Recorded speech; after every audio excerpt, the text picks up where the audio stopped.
Hey there, it's Norm from Tested, and today I have a hardware demo I did recently that I wanted to share with you. You know, one of my favorite things about the pre-pandemic world was going to events like Maker Faire or CES and going hands-on with hardware products and prototypes and emerging technologies, you know, things that makers and companies are taking right out of the research labs and putting into products that they hope will be ubiquitous or at least useful to consumers and enthusiasts like me in the future or in the near future. And now there's a little bit more travel going on lately. So recently we had over at the studio this startup called Emerge. And this is a hardware company making a product called the Wave 1 on Kickstarter right now. That's a haptics technology. It's a haptics product. And the idea is that it's taking advantage of the hand tracking that you would find in like the Quest 2 headset. So when you're in a VR experience and you have your hands in front of you,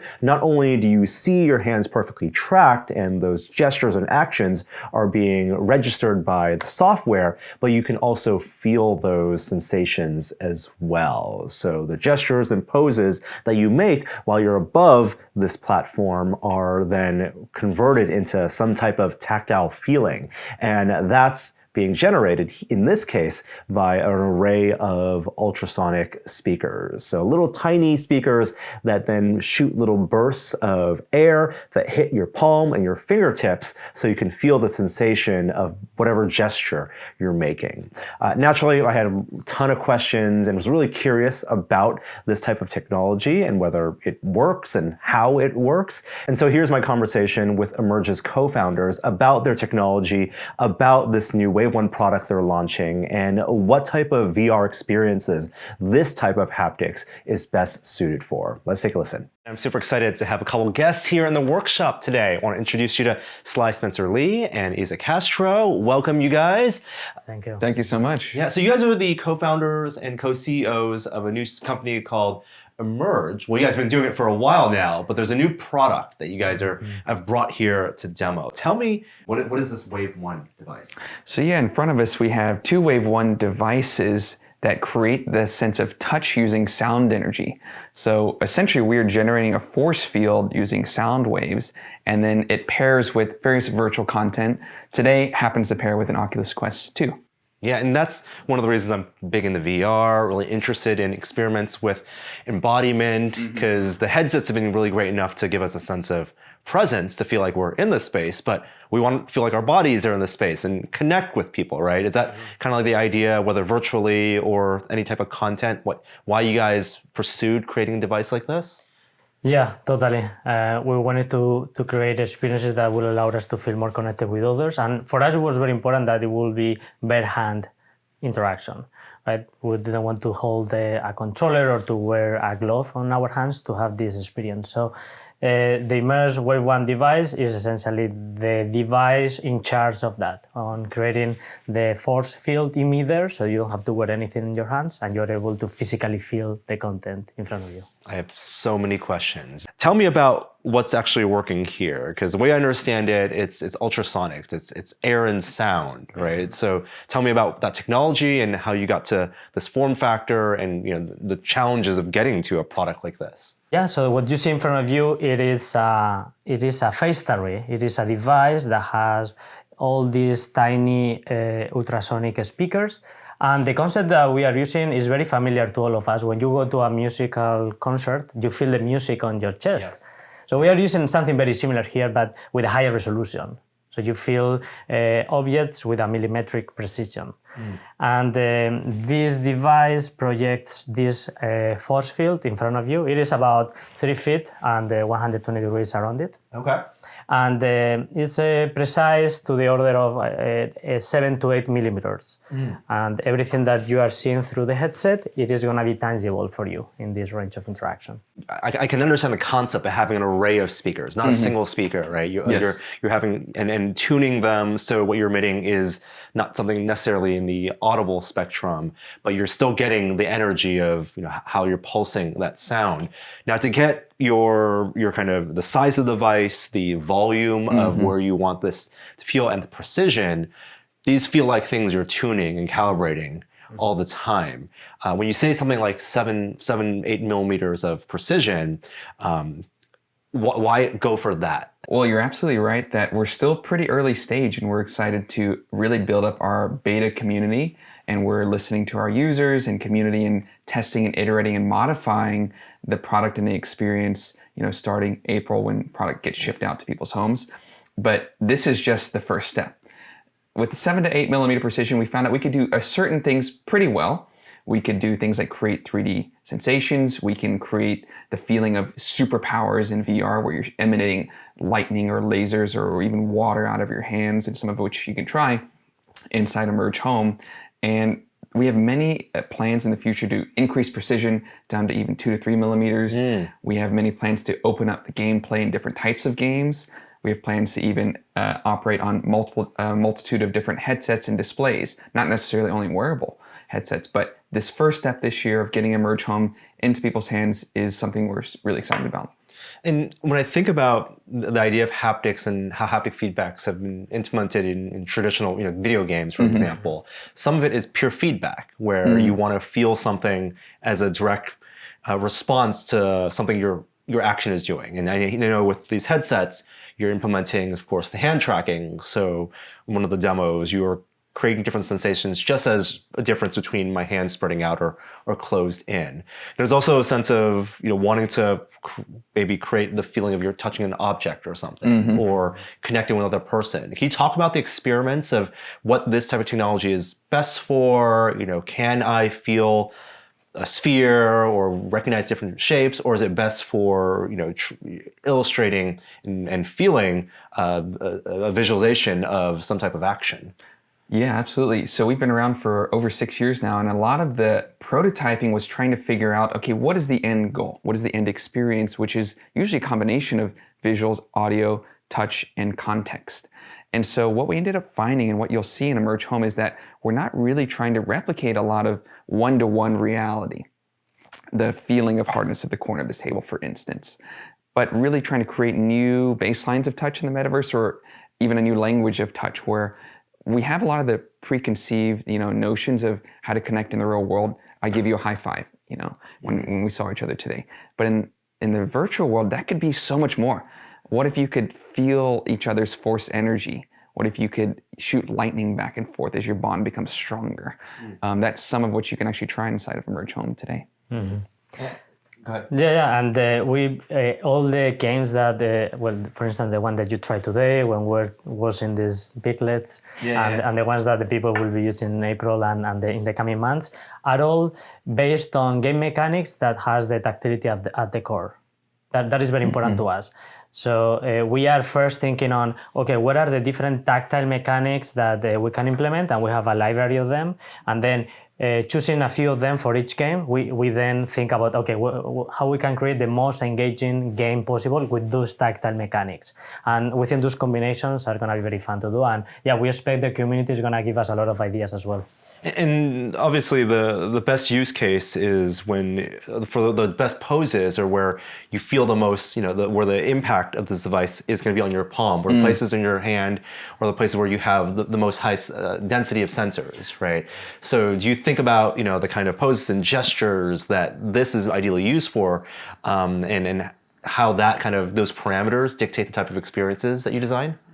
Yeah, absolutely. Our hands truly are our interface in the real world, and you have an obscene amount of mechanoreceptors on your hands. So that's why we're really focused on hands initially. We're trying to essentially replace the controllers in VR. So that's step one, and you can do so much with your hands. You interpret the world through your hands. So when we looked at how to best design this product to achieve the most utility and versatility, we actually found that the flat position was the best, because since we are beamforming, we can create very sharp angles of the force field. If you go into a Merge Home and you hold your hand like this, perpendicular to the device, you can actually still feel on both sides of your hand. Even at very extreme angles, sometimes we find with user testing that if you grab a virtual ball like this and turn your hand 180 degrees, in theory you should not be feeling anything, but sometimes if we achieve the right experience, your mind will teleport the touch to the top of your hand. Not every time, but really what we're doing is on the bleeding edge of neuroperception, psychosomatic responses. And the idea is maybe over long periods of time with how elastic our brains are, if there are more and more people using this, and understanding the nuances of this, you're kind of retraining your brain just as people train to use controllers or something for what these sensations indicate. And three aspects that are important in the experience. You were asking before about resolution, about the range as well. Resolution, right now we have 7 to 8 millimeters of resolution in the tactility.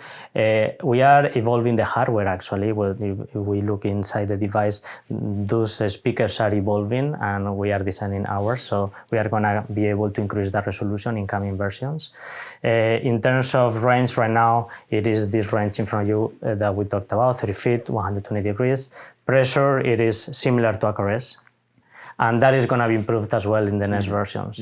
So you see, these are all part of the experience that we are going to be working on. So not only on the content side, but also on the physical hardware as well. Is that something that you can scale across all dimensions equally? Can you have stronger feedback, higher resolution, and wider volume of use all at the same time? Or do you have to kind of pick and choose based on this technology what you focus on?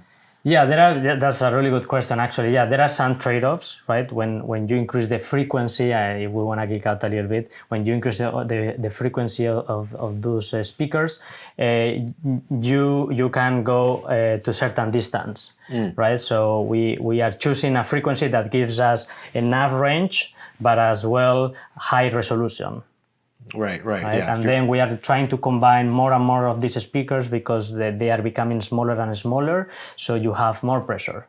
So yeah, those are all things that will be improving in coming months and years. And these are things you're taking advantage of miniaturization and literally the physics of the speakers getting smaller, being able to pack a higher density of them in here gives you the options to then pull those levers and calibrate for resolution versus pressure versus range. Yeah. Exactly, and the device is going to be slicker and slicker. Eventually, it'll consume as a smartphone.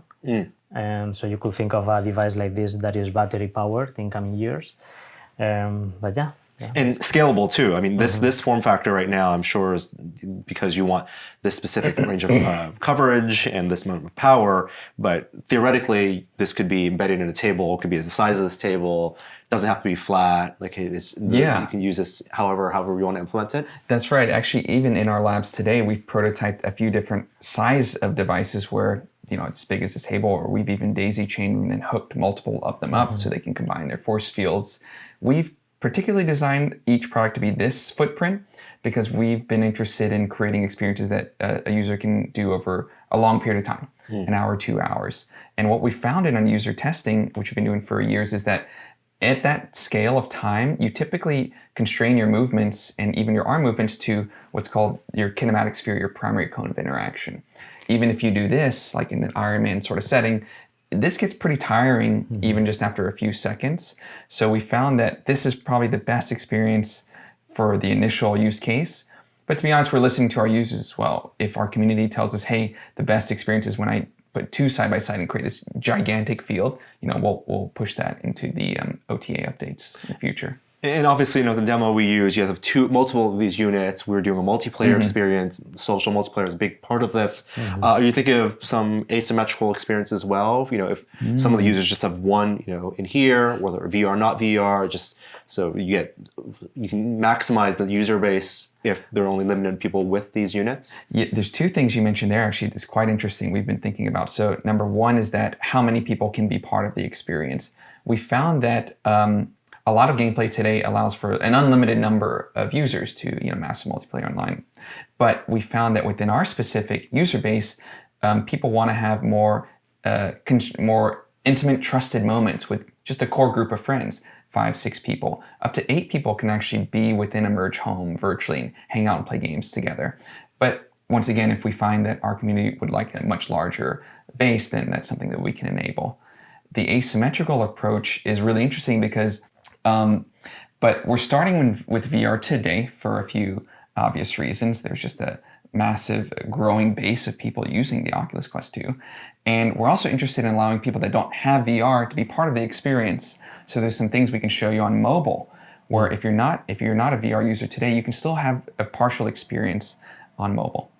But VR is all-encompassing. You have the embodiment. It feels like a natural extension of it. The hand tracking obviously is what makes it really, really compelling. That's right. It's sort of like an obvious next step. Touch has been a holy grail in VR for 40 years, and finally now there is a headset that is widely distributed and accessible. So we figured it made sense to work with the Oculus Quest as a first step, and then other headsets coming in the near future. And then what are your plans in terms of just support for other developer applications to take advantage of this technology right now? It's primarily the apps that you've demoed or things you develop in-house, but how do developers who have games, who have social experiences take advantage of this? So we actually worked with a few developers on the games within Emerge Home, and we're continuing to build our pipeline of other creators and developers to build additional games that you'll see pretty soon. Sounds like a lot of it's about getting these out into the open, into the wild. After so much of the research, which you guys have clearly done, it's going to be about user feedback, because that's really putting the hardware to the test. That's the real moment. And yeah, again, we are shipping in April. We are very close. We want people that really want to play around with our technology. We need their ideas. So if there are users out there that want to help us build the next generation of bare hand tactile games, yeah, this is the place. Oh, very cool. Thank you both so much for coming by and showing me the demo. Thank you, Norm. Thank Really you so appreciate much. it. So does this technology and product work? The answer is yes, but with some notable caveats, especially the way they're implementing it today. The demo was two components. There was a social component, and it was very clear they're pushing for this social implementation, which would require that users on both sides, or however many users were in their virtual meeting room, have these devices in front of them. I would be able to see avatars and not just chat with the avatars across from me, but also do their version of virtual handshakes. So they've designed systems where I could gesture and create like a heart, basically emojis and gestures with my hands, and then the user on the other side of the table would feel those on their hands when their hands were above the platform. The other demo was more of a mini game, so it was kind of their equivalent of superpowers. You're blasting water and kind of washing these virtual pigs running around, and it was basically a way to show that you could have like force powers, but not force lightning. Here it was water shooting out of your hands, and the water I could feel when my hand was over the platform, of course, kind of moving across from my wrist to my palm and to the fingertips. And as I was shifting my hand and orienting it in different directions, the feelings would change, and it would kind of pivot around. The latency was pretty good, so it was interesting because the devices weren't being directly connected. You pair your headset with the device, there is a little bit of calibration, so in the virtual space, you know exactly where that device is in front of you, and it's sending the information over Wi-Fi and then to the server, so it's not like a direct Bluetooth connection. But the response felt immediate. When I made a gesture, I could feel what the system wanted me to feel. And it does feel like little puffs of air, based on their current speaker array and the range of this cone of activation. Putting my hand above it, I could feel, a difference between a puff of air in the center of my hand or in my finger or the tipless of my finger. And that was kind of cool. I mean, it was something that I had not experienced before in a VR game or VR experience. Now, the fidelity of the sensations and specifically the resolution of them wasn't precise enough where I felt like I would be able to feel the shape of an object. And they talked about not wanting to go in that direction. They're not trying to recreate objects in the real world. And I think that's because the way they're implementing this ultrasonics technology just isn't quite there yet. The speakers aren't quite tiny enough or powerful enough where that you could feel the shape of a sphere or a cube just through these little puffs of sound and air. So we put a little fog on top of the Wave 1 and had them activated, and you could see the density or the kind of the resolution of that speaker array, and which I would want to be denser and I would want to be stronger. There's also a noticeable audio hum when it activated. So the speakers weren't always activated, but when they did, you could hear almost a little buzzing, which is a byproduct of, again, these also being speakers, which was noticeable and something that the users will have to get accustomed to. But the biggest hurdle, I think, for Emerge going forward isn't going to be the hardware. It does sound like they have a good grasp of this tech and a plan to move forward and iterate on it. But it's going to be the software, because right now it's not a plug-and-play solution for any of the games and apps that I use in VR on the Quest 2. It's going to be their subset of experiences that they have to work and with developers to create or create themselves. And so for people backing this, there might not be a ton to do with it initially.